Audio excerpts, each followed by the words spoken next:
நடிகனை நம்பி போய் இத்தனை பேர் உயிரை விட்டுருக்காங்க. இன்னைக்கு அப்பாவி மக்களும் பிஞ்சு குழந்தைகளும் 2 வயசு 1.5 வயசு குழந்தைகள் வந்து செத்து மடிஞ்சு போய் கிடக்குறாங்க. நைட்டோட நைட்டா போய் ஓடி ஒளிஞ்சிட்டாங்க.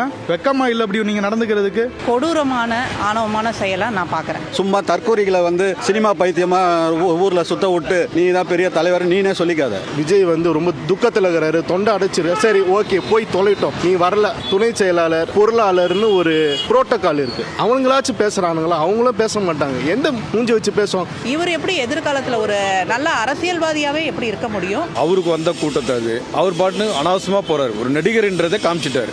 என்ன கேட்டா அரசியல்ல ஈடுபடுறதுக்கு எந்த வகையிலையும் நாட் எலிஜிபிள். தான் ஊர்ல ஒரு விஷயம் நடந்திருக்கும் போது அந்த ஊர் அமைச்சர் போய் உடனே பார்த்தா ஏன் உடனே வந்தாருன்றது ஒரு குற்றத்தை வைக்கிறாங்க. உங்களுக்கோசம் வந்தாங்க சரிங்களா? ஒருத்தர் ஒரு பிள்ளைங்க விஜய் அண்ணான்னு ஒருத்தர் இங்க வந்தாங்க. இந்த ஏக்கத்துக்கு நீ என்ன ஃபர்ஸ்ட் நீ பதில் சொல்லுவீங்க? வந்து உங்களை நம்பி வந்த கூட்டம் தானே அது. விஜய் வந்து போனா கூட்டம் வந்துடும், அதனால பிரச்சனை வரும், அதனால